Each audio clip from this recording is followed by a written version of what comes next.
Está. Ok, buenas tardes chicos. Eh, Me tocan dos clases esta semana. Me toca la clase de agua, sodio y síndrome nefrótico. Hoy día vamos a hacer la clase de agua y los trastornos del agua y algunos casos. Y el día jueves, que toca la siguiente clase, me toca también a mí a las 2:40. Hemos cambiado con el doctor Soto, por si acaso. Entonces, el día jueves voy a hablar de sodio y síndrome nefrótico, porque síndrome nefrótico es más cortito y agua es muy extenso, ¿no? Entonces, más bien lo que les pediría es que si ustedes tienen alguna pregunta o algo que me pueden interrumpir la clase, levantar la mano para aclararles, ¿sí? Entonces vamos a empezar compartiendo la clase de agua que es esta. Share. Me avisan, por favor, si es que, a ver, si es que se ve bien.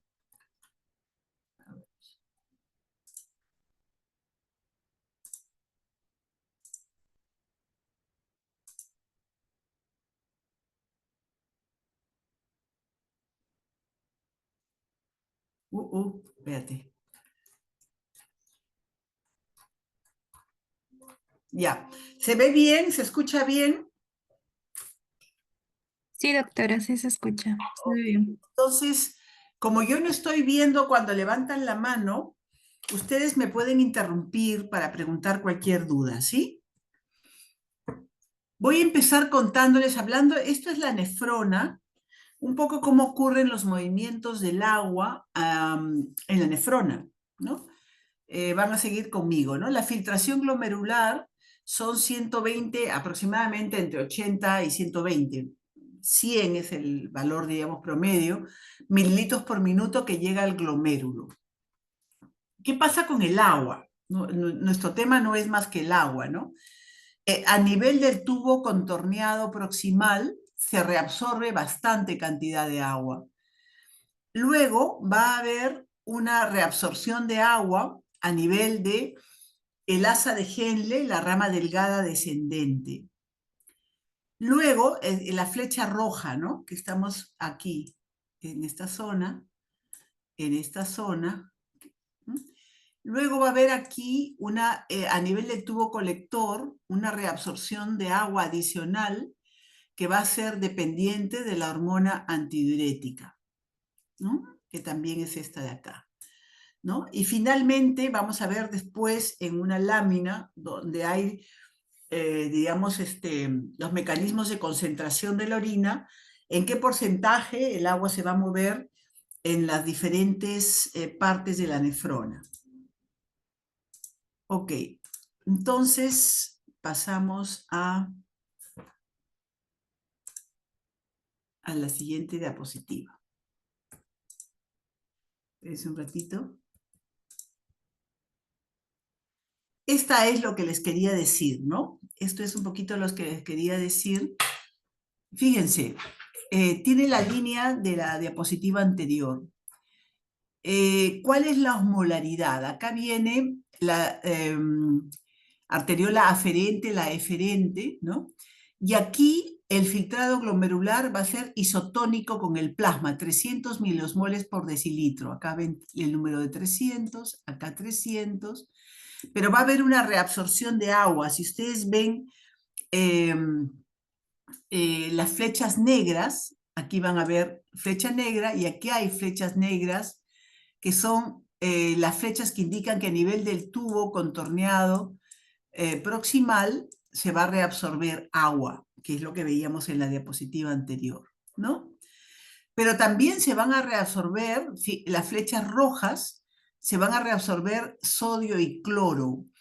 Gracias a esa reabsorción de agua y electrolitos como sodio y cloro, es que se va a mantener digamos, la concentración osmótica, diríamos, igual entre el filtrado glomerular y la sangre que le llega a través de la arteriola aferente al glomérulo.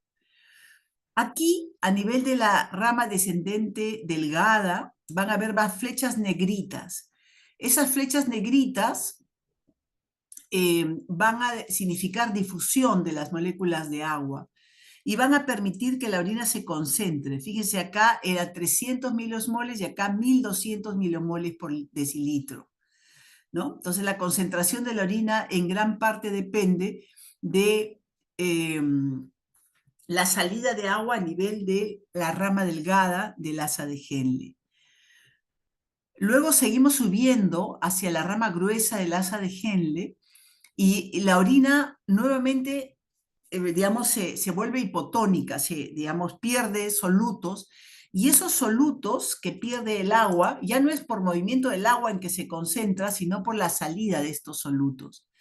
Y acá está la salida del cloro, del sodio, ¿no? En estas dos zonas, ¿no? Aquí se mueven iones en la rama ascendente gruesa, mientras que en la rama descendente delgada sale el agua. Y todo eso termina en una orina que tiene 200 miliosmoles por mililitro, que es una orina más hipotónica que la que había llegado aquí por la arteriola eferente. Y finalmente va a aquí ocurrir, ustedes van a ver, lo voy a marcar de otro colorcito, de colorcito morado, aquí va a haber otra salida de agua. Y esta salida de agua va a ser dependiente de la hormona antidiurética, ¿no?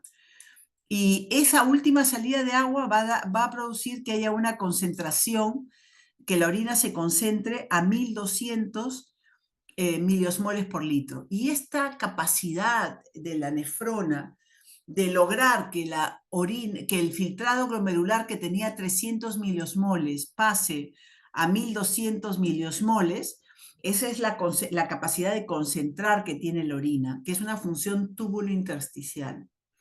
Y en esta orina concentrada que sale aquí van a salir las sustancias tóxicas que excreta el riñón, que son pues la urea, la creatinina, sulfatos, fosfatos, etcétera, ¿no? Vamos a ir avanzando para que entendamos un poquito la fisiología del agua. Ya viendo un dato más preciso, acá en el tubo contorneado proximal, este es un libro muy interesante que publicó un profesor mío que ya falleció, el doctor Javier Ciesa, sobre medio interno en la Universidad Cayetano Heredia, ¿no? Entonces, esta lámina que es tomada de su libro, lo que nos quiere decir es cuánto de agua se mueve y a qué nivel. Entonces, en el tubo contorneado proximal, 67% del agua. En el tubo contorneado, el asa de Henle descendente, 10. En el asa de Henle ascendente también se mueve un poco de agua. Acá en el tubo contorneado distal, 5%, y acá el final del agua, 3%, ¿no? Generalmente el agua se mueve por difusión, ¿no? No necesita un transporte activo, ¿no? Y aquí también va a hablar de el sodio, ¿no? Y cómo concentra el sodio, digamos, el agua más concentrada, los iones que van a darle la concentración y también la tonicidad van a ser los iones sodio, ¿no? Bueno, esto es un poquito para entender la relación ya de sodio y agua. Y aquí lo que ustedes ven hacia la mano izquierda, este gráfico de acá, ven en general cómo se movilizan las moléculas, en general, ¿no? Y por ejemplo vemos que puede ser por transporte activo a través de una bomba sodio-potasio ATPasa, ¿no? Puede ser una difusión, transporte pasivo, pero facilitada por una proteína transportadora, o puede ser una difusión simple. Son las tres formas en que se movilizan las sustancias y atraviesan, ¿no? Acá, por ejemplo, nos trata de mostrar cómo se mueve esta bomba de sodio y glucosa, cómo se reabsorbe entre el lumen del tubuli y la sangre, cómo se reabsorbe la glucosa y el sodio, ¿no? Fíjense qué interesante, este es un transporte activo, esta es una bomba, la glucosa entra, se reabsorbe y acá a través de digamos, un transportador que es el SGLT2, va a permitir que la glucosa, el mismo transportador que está acá, ¿no? Va a permitir que la glucosa entre a la sangre, ¿no? Hay un grupo de sustancias, de medicamentos antidiabéticos que bloquean este transporte, un bloqueador, un inhibidor de este receptor SGLT2, y van a producir glucosuria. Es decir, no se va a producir la absorción de esta glucosa y va a producir glucosuria. Mientras tanto, por ese mismo transportador entra el sodio y vuelve a reabsorberse hacia la sangre por una bomba sodio-potasio ATPasa, ¿no? Entonces son mecanismos por los cuales ocurren movimientos de los iones a nivel de los túbulos, ¿no? Bueno, esto es una cosa interesante, que es digamos, el porcentaje de agua corporal que tenemos las personas, ¿no? Entonces, por ejemplo, aquí podemos ver la diferencia entre hombres y mujeres, ¿no? Aquí, por ejemplo, hacia el lado izquierdo, acá mujer y acá vemos hombre, ¿no? Entonces vemos en este gráfico que las mujeres tenemos, digamos, menor concentración de agua que los hombres, ¿no? Acá dice 55% y acá dice 60%, ¿no? Eso es una cosa interesante porque el volumen de distribución del agua es 60% en general si es hombre y es 55% si es mujer, ¿no? El agua con el 60%, digamos, este es el extracelular, vamos a ver cómo se va a dividir, ¿no? Perdón, este es el agua corporal total. Vamos a corregir esto, perdón, vamos a borrar esto.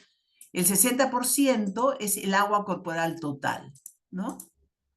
Vamos a ver acá, el agua corporal total.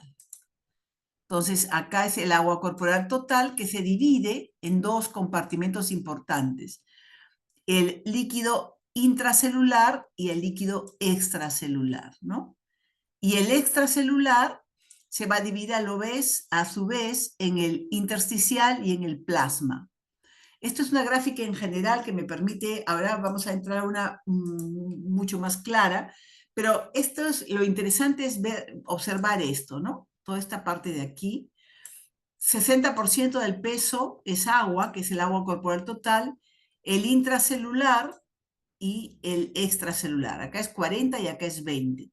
Y a su vez el extracelular puede ser en el líquido intersticial, ¿no? O en el plasma, ¿no? Ese es el dibujo que nos permite entender esto. Y sin embargo, vamos a mirar una gráfica, esta quizás es más clara. Un varón de 60 años tiene de 60 kilos tiene el 60% del peso, ¿no? Y vamos a mirar, calculando los 60 kilos, el intracelular y el extracelular, ¿no? Así lo llamamos. Él le llama medio interno, pero es extracelular, ¿no? Y entonces este extracelular va a tener el 40% en intersticial y el 20% en líquido plasmático, ¿no? Y acá lo vemos más fácil. Lo otro era para generarle la imagen, pero aquí lo vemos más fácil. 40% intracelular, el potasio es el ion dominante en el intracelular, el 20%, todo esto es el 20%, es el extracelular, de las cuales en el intersticio está el 15% y en el plasma está el 5%, ¿no? Este gráfico me permite explicarles a ustedes que estos dos espacios, el extracelular, el líquido extracelular y el líquido intracelular, tienen que ser isosmóticos. En este caso, 280 milimoles por litro. ¿Y por qué tienen que ser isosmóticos? Por una sencilla razón. Si uno está más concentrado, vamos a suponer que el intracelular esté más concentrado y haya 300, va a haber movimiento de agua por ósmosis en esta dirección. Si pasa al contrario, vamos a borrar esto de acá, vamos a borrar esto de acá. Si pasa al contrario, ¿no? Pasaría que,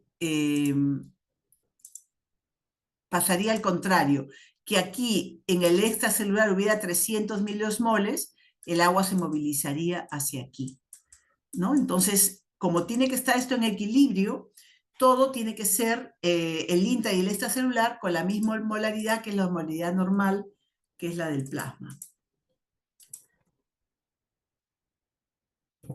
Y esto es el ejemplo de lo que estábamos viendo hace un minutito, ¿no? En el caso de, por ejemplo, una pérdida de aguas insolutos, ¿no? ¿Qué ocurre? Ocurre que sale el agua de acá, del compartimento plasmático, ya sea por una hemorragia, por una diarrea, en fin, lo que fuere, e inmediatamente el intersticio va a tratar de compensar esa agua que se ha perdido. Y al intersticio, el intracelular le va a compensar esta agua que se ha perdido. Este movimiento primero del intersticio al plasma es muy rápido, mientras que el segundo es más lento.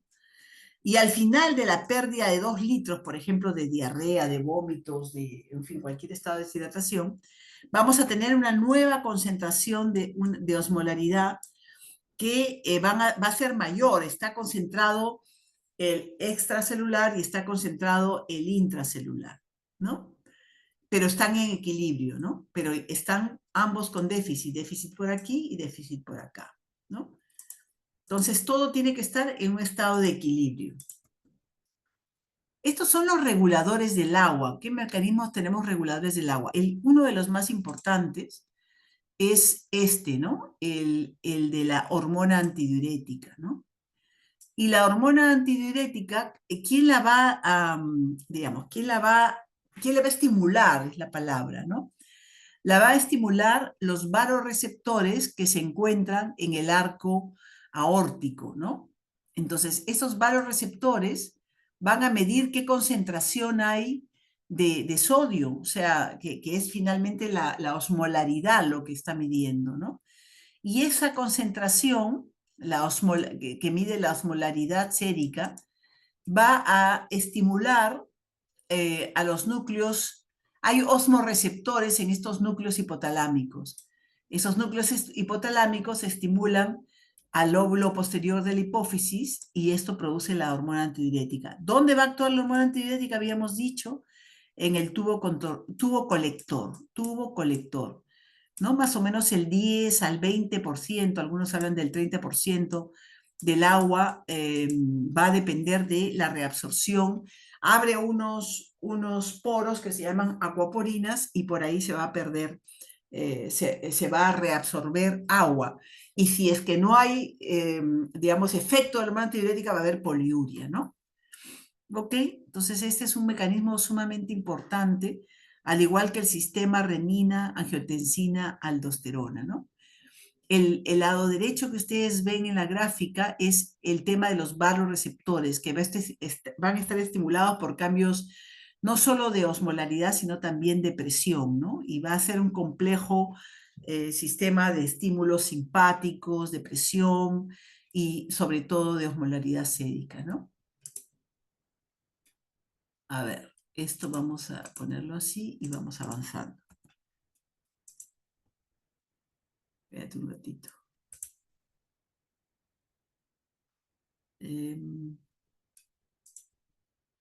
Ya. Esto, bueno, esto lo hemos comentado, eso lo pasamos. Esto es para diferenciar lo que ocurre en la diferencia entre osmolalidad y osmolaridad. La única diferencia es una R con una L. La osmolaridad es cuando se mide la concentración de osmoles en un litro entero de plasma y proteínas, en todo el suero, lo que llamamos el suero. El suero es plasma y proteínas, ¿no? Obviamente no están las células sanguíneas, ¿no? Pero la osmolalidad es esta de aquí, que es osmoles, ¿no? Osmoles, moléculas, diríamos que le llamamos osmoles, pero que están solo en el plasma, sin las proteínas, que es una medición mucho más precisa. Digamos que se utilizan casi, como significan casi lo mismo, la concentración de osmoles en un litro, no hay en la práctica clínica esta diferencia, ¿no? Entonces, la osmolaridad tiene esta fórmula que es importante conocerla, ¿no? 2 veces el sodio. Entonces, en condiciones normales, la osmolaridad sanguínea es 280 miliosmoles por litro y el sodio 140 miliosmoles por litro. Entonces, el que tiene más peso en esta fórmula obviamente es el sodio, que a su vez da la tonicidad. La tonicidad del plasma, la del sodio, ¿no? De lo cual va a depender en gran parte la presión arterial. Y la osmolaridad también la da el sodio, ¿no? Hablando de la osmolaridad, cuando hay una glicemia muy alta, o cuando hay urea muy alta, o cuando hay otros osmoles extraños, como el manitol, que es un medicamento, esta osmolaridad va a subir, ¿no es cierto? Pero solo en condiciones anormales. En condiciones normales prácticamente es 2 veces el sodio, ¿no? ¿Ok? Entonces vamos a avanzar la siguiente. Es importante el balance hídrico, ¿no? Este es un gráfico un poco medio, digamos, enredado, pero sí me va a servir para tomar en cuenta que el balance hídrico es el equilibrio entre ingresos y egresos o pérdidas. Entonces, solo con este dibujito, que es un poquito, digamos, así, digamos, tipo caricaturesco, pero este dibujito nos permite tener algunos conceptos. En el balance hídrico, ¿qué voy a considerar en un paciente? Todo lo que entra por la vena o por la boca, todo lo que ingresa. Llámese la nutrición enteral, que le puedo dar por su sonda, por vía oral, por gastrostomía, la nutrición parenteral, todo lo que son líquidos que puede recibir por vía oral o por vía endovenosa, ¿no? Dietas especiales, ¿no? Si le paso sangre, todo esto que son aportes líquidos, los voy a considerar líquidos y vamos a ver aquí que también van a entrar alimentos. Y los alimentos tienen un componente interesante, un componente muy interesante que es que contienen agua en sí, ¿no? Y las pérdidas, no quiero que graben muchas cosas, sino la idea en general. Y las pérdidas, la idea en general sería que hay que considerar todo lo que se pierde, los fluidos corporales, por ejemplo, la transpiración es un fluido corporal importante, alguna secreción, las diarreas, toda la eliminación gastrointestinal, toda la orina, los drenes, todo lo que se vaya a perder, ¿no? Y entonces, ¿en qué consiste el balance? En conocer si los ingresos son iguales a los egresos. Entonces, yo puedo tener, si los ingresos son mayores que los egresos, voy a tener estados de sobrehidratación y edema.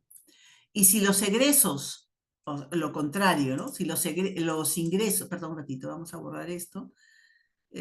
Los ingresos son menores que los egresos, entonces tengo estados de deshidratación, ¿no es cierto? ¿Ok? Entonces, nuestras siguientes diapositivas y el contenido de esta clase es explicarles 2 cuadros clínicos importantes que ocurren en el desbalance de agua, ¿no? En los trastornos del agua. Uno es cuando los ingresos son más que los egresos, y vamos a hablar de edemas a través de un video que he encontrado muy interesante. Y la otra posibilidad es cuando los ingresos sean menores que las pérdidas o que los egresos, en cuyo caso estamos a un estado de deshidratación, ¿no? ¿Ok? ¿Ok? Entonces, los dos extremos, o me lleno de agua porque ingresa mucha agua, o pierdo agua o necesito agua, estoy deshidratada porque he tenido muchas pérdidas y pocos ingresos, ¿no? Es un poco la lógica y de eso vamos a hablar en las siguientes diapositivas. Yo no sé si hasta aquí tienen alguna pregunta. ¿Tienen alguna pregunta? Bueno, si no hablan es que están o durmiendo o me han entendido todo. ¿Todo bien? A ver, alguien que me conteste si tienen alguna pregunta. ¿Todo claro?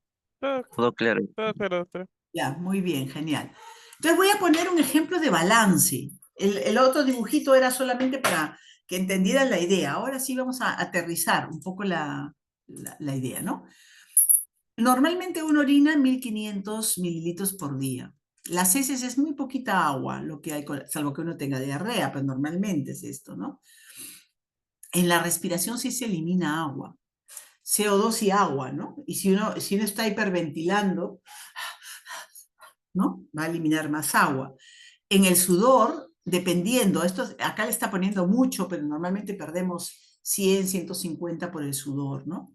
Entonces está poniendo un caso hipotético en el cual si sumamos todos estos son los egresos o pérdidas, vamos a tener una pérdida de 2.500 mililitros o 2.5 litros. Normalmente uno entre las bebidas y aguas toma 1.500. Esto es interesante, que es el agua de los alimentos. Se considera 700, pero el agua de los alimentos es, por ejemplo, una manzana, cuando uno la come, tiene jugo, ¿no? Por ejemplo, cuando uno toma una sopa, cuando uno come una naranja, o sea, los alimentos tienen un porcentaje de contenido de agua, ¿no? De contenido de agua, ¿no? Y otro concepto interesante es esta, que es el agua metabólica, de la oxidación de los carbohidratos. Ustedes se acordarán el ciclo de Krebs, ¿no? El ciclo de Krebs era así, ¿no? Había varios procesos enzimáticos, ¿se acuerdan? No, yo no dibujo muy bien, lamentablemente, pero en cada uno de estos procesos enzimáticos del metabolismo de los carbohidratos se producía CO2 y agua, ¿no? En el ciclo de Krebs, en el metabolismo de los carbohidratos. Esta agua se refiere como el agua de oxidación, ¿no? Entonces, para que lo normal es que uno esté en equilibrio, entonces tiene que tomar la misma cantidad, ¿no? Que ha perdido. Ya, acá pongo yo un ejemplo, ¿no? Con una persona de mujer de 28 años con diarrea aguda, balance el primer día de hospitalización. Por el oral le dieron 350. ¿Por qué? Porque estaba con diarrea, quizá vómitos, le dieron poquito. Parenteral 1500, sangre 0, agua de oxidación 300. Y no consideramos el agua de los alimentos porque no comió. Ingresó 2150. ¿Cuánto egresó? ¿Cuánto salió? Poquito de orina porque está deshidratada y el riñón está concentrando la orina. Deposiciones 1500, sigue con diarrea. Pérdidas insensibles 700. De las pérdidas insensibles me he olvidado de explicarles, pero se los explico ahorita, porque ya lo hemos mencionado, es el sudor y la respiración. Sudor y respiración. Y se considera, o sea, normales, ¿ah? Normales, no cuando están aumentados. Se considera 700 en los balances. Pérdidas insensibles, lo que sudo y lo que respiro en condiciones normales. Entonces acá están las pérdidas insensibles, no tiene ningún drenaje, ha vomitado 500. Será por eso que le han dado poquita agua, ¿no? Total de egresos 3.200 y total de ingresos 2.150. Esta persona tiene un balance negativo, menos 1.050, ¿no? Eso sería un poquito digamos, lo complicado, ¿no? O sea, el balance negativo, ¿no? Menos 1.050. Ok. Esto me sirve para darme cuenta que a esta señora o esta mujer le tengo que dar más líquidos. ¿Ok? Este es otro ejemplo, un paciente de 60 años con insuficiencia renal crónica, ingresa agua 1.400, el agua de los alimentos Acá hay un error, porque el agua y los alimentos suele ser menos, pero bueno, alrededor de 700, pero hay que calcularla mejor. Y agua de oxidación, 300. Está bien, como ejemplo está bien. 1400 más agua y los alimentos, 2100 más 300, 2400. Egresa 250, deposiciones 100 y pérdidas insensibles 700. ¿Cuál es el balance hídrico? Y ese es el ejercicio que les toca a ustedes hacer, que sería este, ¿no es cierto?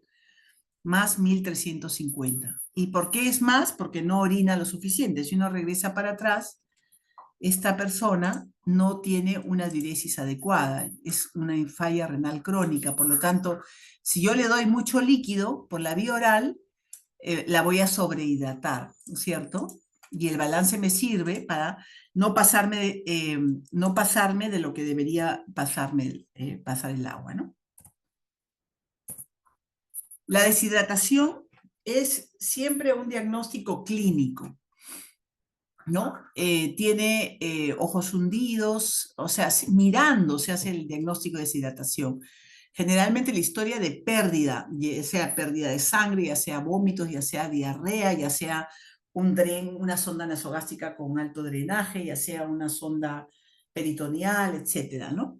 Entonces tenemos los ojos hundidos, la lengua seca, el signo del pliegue, la orina siempre muy concentrada, ¿no? Habíamos hablado que el riñón era capaz de concentrar bastante la orina, las fontanelas hundidas, y obviamente como el riñón concentra la orina y ahorra agua, ¿no? Al máximo, tiene oliguria y bueno, hay somnolencia también, ¿no? Y esta es la deshidratación, es diagnóstico clínico, ya lo hemos comentado. Segunda, insisto en eso, no necesitamos exámenes, ¿no?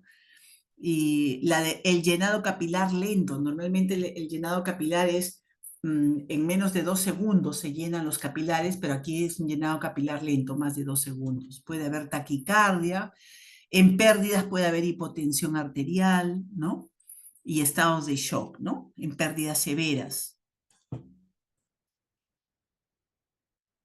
Bueno, entonces no sé si hasta ahí hay alguna pregunta. Mario, ¿alguna pregunta? ¿Todo bien? No, doctora, todo claro. Ya. Ahora vamos a hacer ¿tienen clase después de mi clase o tienen ahorita alguna clase, algo? Porque el siguiente es un video de 20 minutos. ¿Tienen 20 minutos? Yo creo que sí, doctora. No. No sé si alguien tiene algún problema, Víctor, Stephanie. Creo que, o al menos no tengo clases yo. Ya. Ok, si nadie dice, vamos con el video.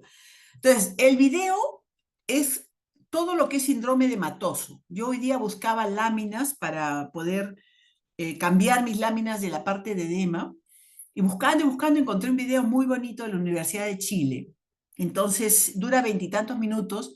Voy a pasarme algunas cosas y voy a ir comentando algunas cosas, pero vale la pena verlo. Y se los voy a poner después el link para que ustedes puedan revisarlo.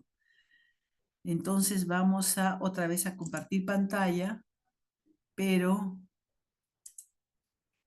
déjeme ver dónde está el video. Este no es.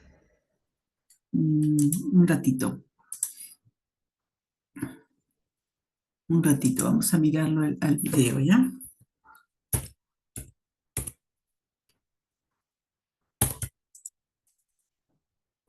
Sí, ya.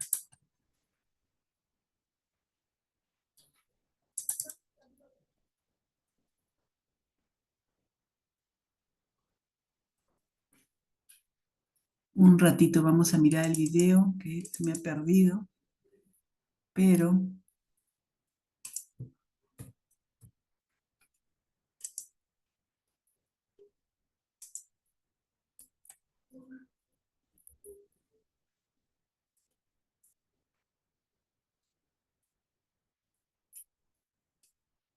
ya. Un ratito vamos a mirar el link que lo tengo por aquí. Lo tenía abierto.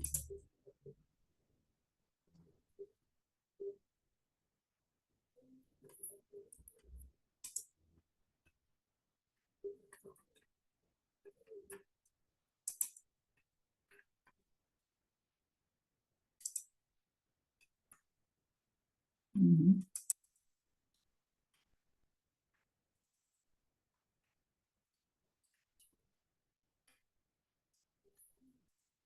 Un ratito. Ujú.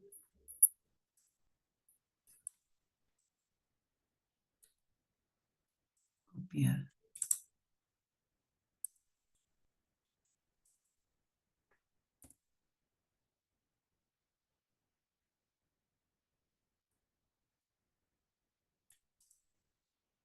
Edema angioneurótico, en donde el mecanismo es que se produce una retención de líquido y Ya.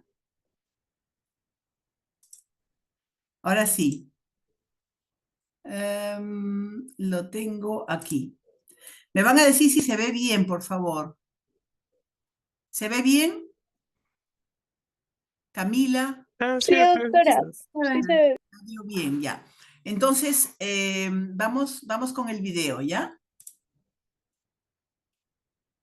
hinchazón o aumento de volumen en miembros inferiores. Respecto a su clasificación, ¿cierto? Hay distintas formas de clasificarlo, pero las más importantes son según su distribución, donde vamos a tener edemas localizados y generalizados. El localizado corresponde a aquel que se produce por perturbación de factores locales, ¿cierto? Regionales, que alteran las fuerzas de Starling, que ya veremos. Y en segundo lugar tenemos los edemas generalizados, ¿cierto? En donde a este mecanismo local se suma una acumulación o retención excesiva de agua y sodio a nivel intersticial. En casos bastante extensos de edemas generalizados que incluso pueden comprometer a cavidades serosas, estamos hablando de anasarca. Y según sus características, ¿cierto? Hay múltiples características ante un edema, pero una de las más importantes es si es un edema blando o duro, y eso se distingue según el signo de la fobia o de Godet, que también revisaremos. Un repaso de la fisiología es que tenemos que recordar que a nivel cardiopulmonar se oxigena la sangre y esta va a ser bombeada, ¿cierto?, al resto del cuerpo, Eso lo vamos a pasar un poquito. Hacia los tejidos.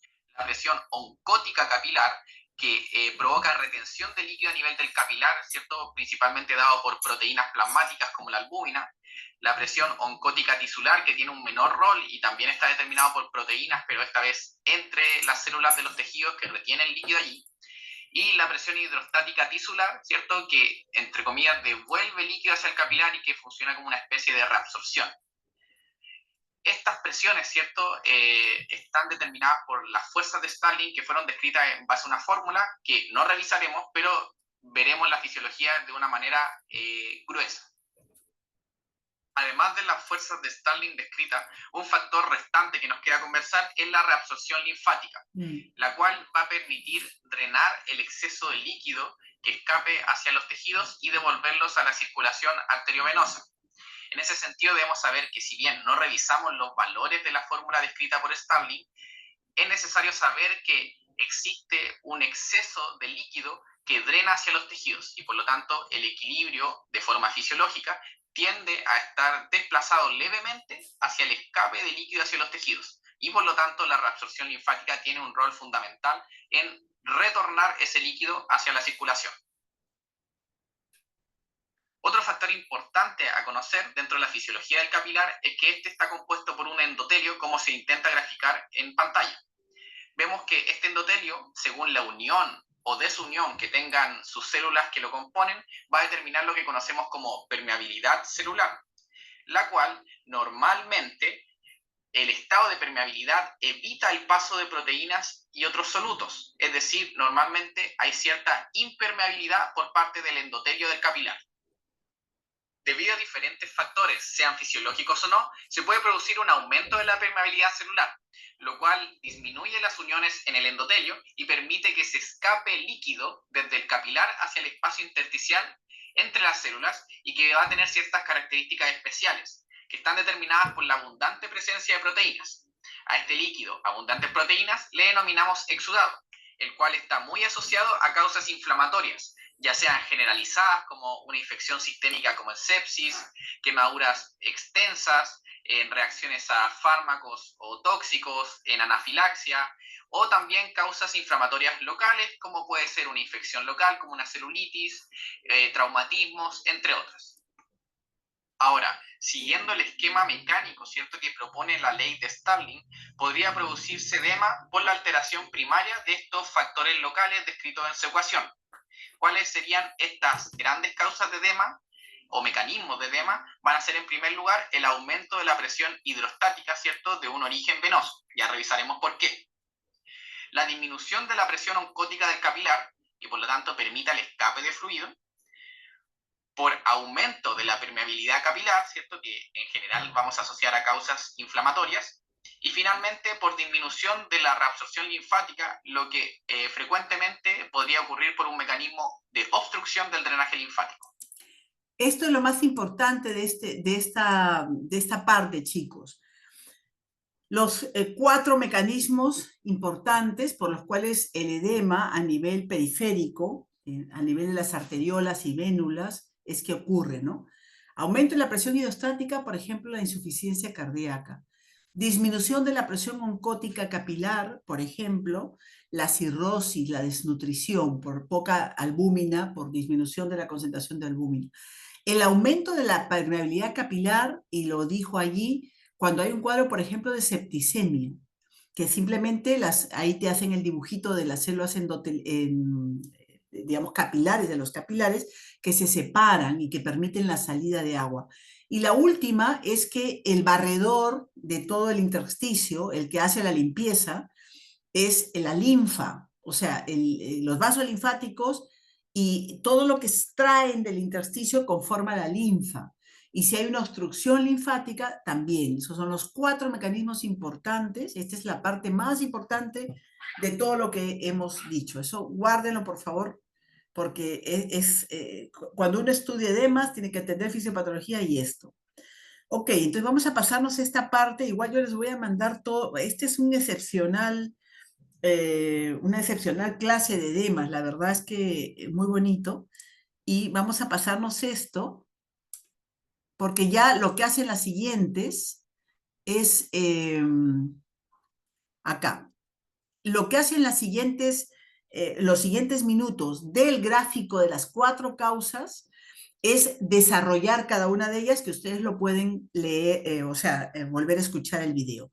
Ahora vamos a hablar del edema generalizado. Ocurre, ¿cierto?, en insuficiencia cardíaca, ¿cierto?, en donde el corazón, al no bombear bien, se genera esta hipovolemia efectiva. En la cirrosis hepática, donde hay distintos factores que producen una vasodilatación excesiva. Y en síndrome nefrótico, cuyos mecanismos, ¿cierto?, son bastante extensos como para discutirlo en esta presentación. Como puede comprenderse luego de esta descripción, ¿cierto?, esta es una respuesta fisiológica, ¿cierto?, dirigida a un objetivo homeostático, ¿cierto? Se produce una retención hidrosalina como un mecanismo fisiológico y que es eficaz cuando tenemos hipovolemias absolutas, ¿cierto?, como esto ocurre en la deshidratación, en la pérdida de sangre como en una hemorragia, pero en este contexto estamos hablando de que se genera una retención hidrosalina por un mecanismo patogénico, ¿cierto?, que perpetúa el edema que ocurre en estas circunstancias de hipovolemia efectiva. Cuando hablamos de la caracterización del edema, estamos hablando de su descripción semiológica. Y aquí podemos hablar de su localización, ¿cierto?, que ya la referimos, si es generalizado, localizado, si es que generalizado cumple o no como para ser descrito como una anasarca, si es localizado, en qué ubicación está, la distribución, si es uni o bilateral, y si es bilateral, es simétrico o no, la magnitud, ¿cierto?, que está descrita de un grado 1 a un grado 4, con diferentes medidas, ¿cierto?, según la profundidad que genera el signo de la fobia y la duración que genera el signo de la fobia, que ya revisaremos a qué se refiere. El predominio, ¿cierto?, si aparece sin algún predominio horario, o si es que es más bien matinal, vespertino, nocturno. La temperatura de la piel, si está normal, ¿cierto?, al compararla con otras superficies corporales, o si respecto a esta está caliente o más fría. El color, ¿cierto?, si es el habitual de la persona o si ha cambiado, ya sea porque esté pálido, porque haya vasodilatación y se presente eritema, porque haya cianosis. El dolor, si es doloroso o no, y se asocia a otros signos inflamatorios, incluyendo el dolor, como el rubor, eritema, calor. La asociación con el movimiento, por ejemplo, si el edema se presenta cuando la persona está en cama, si se asocia al estar largos ratos de pie o al estar sentado. La consistencia, ¿cierto? Si al tocarlo es blando Ahí. o no, y eso se relaciona con si presenta o no signo de la fobia. El aspecto de la piel, ¿cierto? Edemas más bien agudos van a ser finos y lustrosos, hay algunos edemas más bien crónicos que van a tener fibrosis y pigmentación y algunas causas que van a asociar lesiones cutáneas como úlceras. Y otros síntomas de la esfera cardiológica, hepática, nefrológica, entre otros. Nuevamente, chicos, esta es toda la semiología de los edemas. No solamente es si es anasarca o si es localizado, es toda esto. De esto, por favor, revísenlo. Son dos imágenes muy, muy claras, ¿no? Fíjense qué interesante es todo, ¿no? Si la localización, si es bilateral, unilateral, el grado, si deja fovea, si no deja fovea. Si es en la mañana, es un edema probablemente renal, si es en la noche o en la tarde es un edema cardíaco, si hay temperatura es un edema de una celulitis, porque hay calor, rubor y dolor y está hinchado, ahí está hablando del eritema, la cianosis, si hay dolor, un edema con dolor puede ser una trombosis venosa profunda, ¿no? Si hay signos inflamatorios lo hemos comentado, ¿no? Si es blando o duro, el duro es típico de el edema linfático, lo vamos a ver, tiene muy bonitas imágenes este video también, ¿no? Y obviamente en el cuadrante, en este cuadrante inferior derecho, vamos a mirar que tenemos en un anasarca, ver si tiene un compromiso hepático, renal, en fin, cardíaco, ¿no? Y otras causas que expliquen un anasarca, ¿no? Este es un tema sumamente importante y le voy a dar bastante importancia, digamos, a la hora de hacer las preguntas del examen, por si acaso. Respecto a la anamnesis, cuando tenemos un edema como principal o único signo, debemos saber que este se va a presentar con un cambio de volumen y contorno de la zona anatómica. Y por lo tanto debemos preguntarlo, ¿cierto?, en términos que se entiendan para la persona para quien consulta. Por ejemplo, aumento de volumen, hinchazón. Las personas también pueden referir que los zapatos están apretados cuando hay edema de miembros inferiores, o que se le marcan los calcetines, o que ha tenido, ¿cierto?, en el último tiempo retención de líquido. También tenemos que caracterizarlo, como vimos en la diapositiva anterior, buscar antecedentes médicos, ¿cierto?, como factores de riesgo cardiovascular, enfermedades cardiovasculares previas, quirúrgicos, ¿cierto?, factores de riesgo para tener un estado procoagulante, ¿cierto?, como una neoplasia previa, un tratamiento quimioterápico, los fármacos que consuma la persona, alergia, ¿cierto? Y dentro del examen físico, ¿cierto? Vamos a ir dirigidamente a buscar el edema, caracterizarlo con el signo de la fobia para ver si es un edema blando o duro.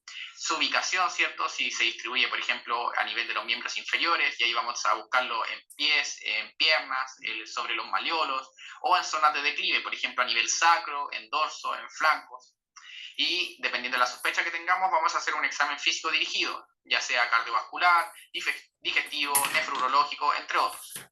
Cuando hablamos del signo de la fobia, ¿cierto?, nos referimos a un signo que se produce con la impronta del dedo de quien examina, con cierta presión sobre la superficie cutánea, en general sobre un plano óseo, ¿cierto?, como puede ser a nivel de los malleolos. Cuando esta impronta, ¿cierto?, se genera durante algunos segundos, al retirar el dedo, ¿cierto?, va a persistir una depresión por algún tiempo. Y esto es lo que conocemos como el signo de la fobia o de Godet. En caso de que no existan planos óseos, lo que se recomienda dentro de la literatura es generar un pliegue de piel y presionar a modo de pinza con los dedos. Cuando nosotros tengamos un signo de la fobia positivo, vamos a estar hablando de un edema blando. Y como ya revisamos, van a existir diferentes magnitudes, tanto de su persistencia en el tiempo como de su profundidad, para describir la magnitud de un signo de la fobia o de Godet positivo.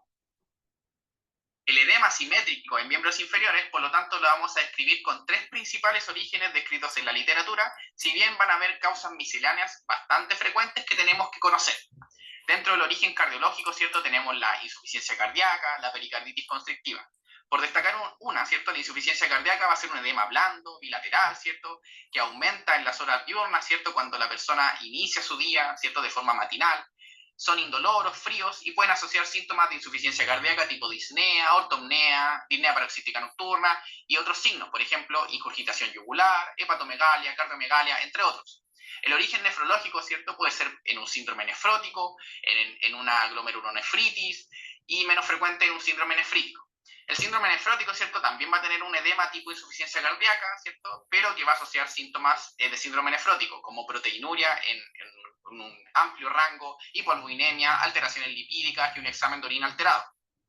El origen hepático, ¿cierto?, está dado por el daño hepático crónico, ¿cierto?, principalmente en cirrosis hepática, donde también tenemos un edema blando, bilateral, indoloro, esta vez con signos y síntomas de cirrosis hepática, arañas vasculares, ascitis, hepatomegalia dura e irregular, eritema palmar, ictericia, vena en cabeza de medusa.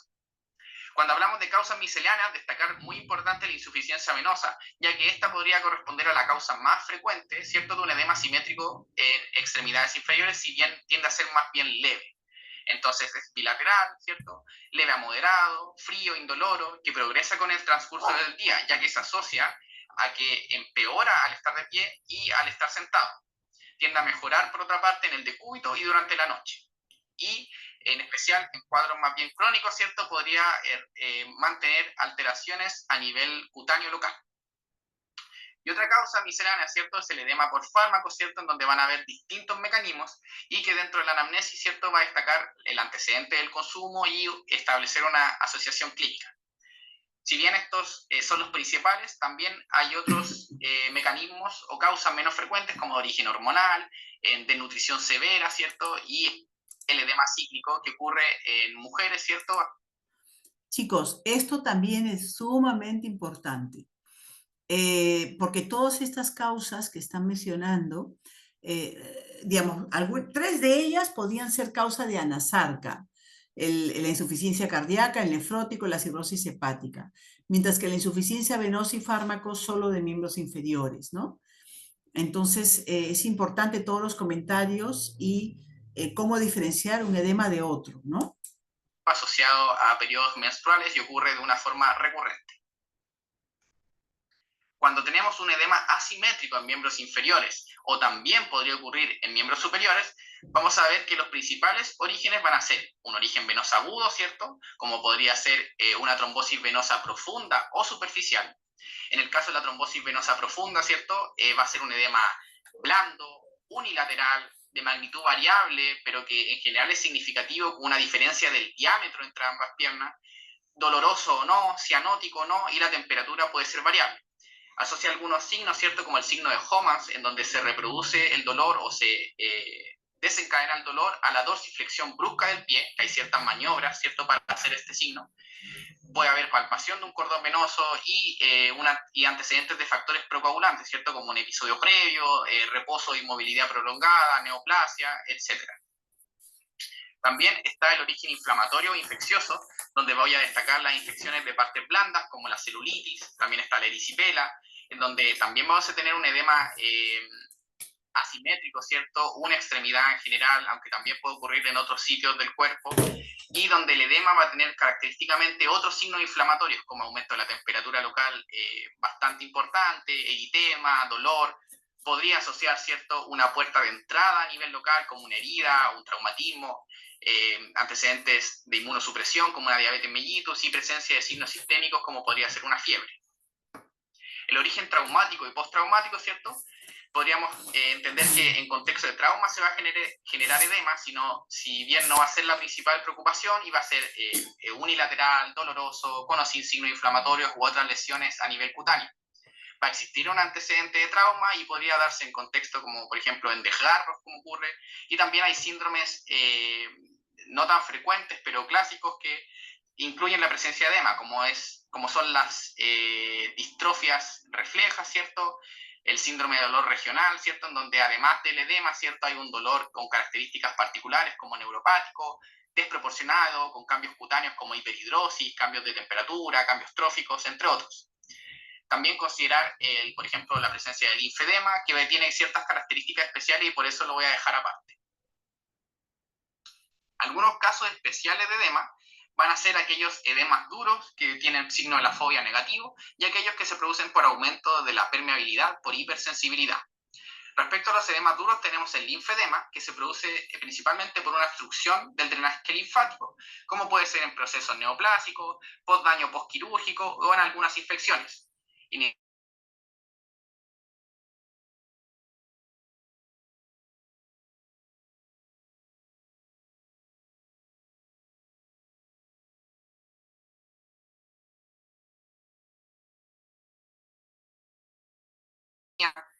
si, por ejemplo, vive en una zona con infecciones parasitarias que puedan producir una filariasis, etc. En el linfedema también se describe el signo de Stremer, ¿cierto?, que responde a la imposibilidad de pinzar la piel del dorso del segundo ortejo. Y esto es porque se presenta como un edema en miembros inferiores, ¿cierto?, generalmente asimétrico y que es duro, y por lo tanto no se puede pinzar la piel, por lo que corresponde al signo de Stremer. En algunos casos que son graves y severos y crónicos, se puede producir lo que se denomina elefantiasis, en donde hay una deformación de los miembros inferiores por un linfedema de gran magnitud. Otro caso especial es el mixedema, en donde este se produce por la acumulación de mucopolisacáridos hidrófilos a nivel cutáneo, como puede ser en el hipotiroidismo, en donde la acumulación de mucopolisacáridos se produce por un menor catabolismo, o en la enfermedad de Graves, ¿cierto?, que es una causa de hipertiroidismo, en donde la acumulación se produce por mayor producción de mucopolisacáridos. Como es un mixedema duro, ¿cierto?, no va a tener edema blando, ¿cierto?, es decir, sin signo de la fobia, va a ser difícil de desplazar y va a asociar algunos síntomas, por ejemplo, de hipotiroidismo, como la piel fría, áspera, seca, escamosa, color pálido, entre otros. Y finalmente podría asociar más síntomas y signos de hiper o hipotiroidismo según sea el caso que produzca el mixedema. Es importante aquí acotar que el mixedema se puede producir en hipotiroidismo, pero dentro de las causas de hipertiroidismo, el mixedema solo está asociado a la enfermedad de Graves, o principalmente asociado a la enfermedad de Graves como causa de hipertiroidismo que produzca mixedema. Cuando hablamos de un edema por aumento de la permeabilidad por hipersensibilidad, nos referimos al angioedema, o también denominado edema angioneurótico, en donde el mecanismo es que se produce una reacción alérgica del sistema inmune, ¿cierto?, con liberación de mediadores inflamatorios, ¿cierto?, que aumentan la permeabilidad capilar. Y por lo tanto va a ser un edema blando, ¿cierto?, que va a ocurrir en tejidos más laxos, ¿cierto?, como la cara, los labios, los párpados. Puede llegar incluso a formas generalizadas en casos graves, e incluso podría comprometer las vías respiratorias con síntomas como disnea o incluso compromiso grave, ¿cierto?, como un shock anafiláctico. Va a haber el antecedente de una exposición a un alérgeno, ¿cierto?, que ya haya una sensibilización previa, que sea un alérgeno conocido quizá, y va a asociar urticaria, ¿cierto?, que son placas eritematosas bien delimitadas, que pueden cambiar su sitio, ¿cierto?, que son transitorias. Se dice que cada placa dura menos de 24 horas, que son muy pruriginosas, es decir, pican mucho, y otros síntomas y signos tipo alergia. Existe un último caso, ¿cierto? Esto también es importante, las causas de edema duro, ¿no? Entonces, la causa que todos tenemos en mente siempre es el linfedema como edema duro. Pero acá está hablando del mixedema, sobre todo de la enfermedad Graves, que es un estado de hipertiroidismo por causa inmunológica y que produce una infiltración de una sustancia, acá, un mucopolisacárido debajo en el celular subcutáneo, ¿no?, que da esta imagen de piel de naranja, la misma imagen de piel de naranja que se ve en el edema, en el linfedema, ¿no? Y también el angioedema es más bien lo que tiene interesante el angioedema es la presencia de urticaria, o sea, se hincha, pero hay eritema generalizado y hay placas de urticariformes, o sea, como geográficas que confluyen en la piel, ¿no? Entonces, esto también es interesante para aprender el tema de edemas, ¿no? Edemas generalizados que incluso pueden comprometer a cavidades serosas, estamos hablando de anasalca. Perdón, acá nos estamos... O sin fobia. Va a estar, localiza principalmente Y aquí vamos a ver algunas imágenes. La piel, ¿cierto?, por este linfedema, que es un edema más bien duro. Vamos a tener aquí un edema por insuficiencia venosa crónica, ¿cierto?, que se localiza principalmente a nivel del malleolo medial, que va a asociar cambios en la pigmentación cutánea, con dilatación de venas superficiales en la piel, y podría o no presentar úlceras venosas. Y finalmente tenemos, en este caso, un mixedema, ¿cierto?, que es un mixedema ubicado en la zona pretibial, ¿cierto?, en contexto de una enfermedad de Graves, y que va a asociar una piel, ¿cierto?, que presenta ciertos cambios cutáneos descritos como una textura de cáscara de naranja. En el siguiente artículo vemos la fotografía de una paciente, ¿cierto?, que presentó un edema unilateral, doloroso, con leve tinte cianótico y que correspondía a una trombosis venosa profunda. En estos casos, corresponde ver si el nivel de la obstrucción de esta trombosis es inferior o superior a la rodilla, ya que aquellos casos de trombosis venosa profunda con compromiso superior a la rodilla asocian mayor riesgo de tromboembolismo pulmonar o TEP. Finalmente, en este caso vemos un linfedema, secuela de un cáncer de mama, como una complicación de una mastectomía, ya que hay que considerar que dentro de las causas del linfedema destacan las causas obstructivas neoplásicas, si bien hay otras como infecciones parasitarias, que no son tan frecuentes en nuestro medio, o también algunos linfedemas primarios o congénitos. Cuando sospechamos una causa neoplásica, ¿cierto?, en miembros superiores, habitualmente está en contexto de un cáncer de mama, por efecto del mismo tumor, de efectos secundarios de la radioterapia o de cirugías. Y cuando tenemos linfedemas, por ejemplo, en miembros inferiores, van a asociar otros cánceres, como linfomas o cánceres de próstata, lo cual también va a ser influenciado, obviamente, por el sexo. Muy bien. Déjenme copiarles este link para que puedan estudiar para nuestro examen. Stop share. Y en el chat voy a poner el link. ¿Qué tal? ¿Les ha gustado? ¿Les ha gustado el... chicos? Sí, doctora. Estaba muy simpático, con muchas fotos y muy claro, la verdad. Bueno, entonces, ¿tienen alguna pregunta? Si no tienen ninguna pregunta, nos quedamos aquí. El día jueves a las 2:40 hacemos la segunda clase con todos los temas pendientes, ¿sí? Ok, doctora. Sí, Muchas doctora, gracias. Muchas gracias. Bueno, hasta luego con todos. Ya nos vemos. Hasta luego.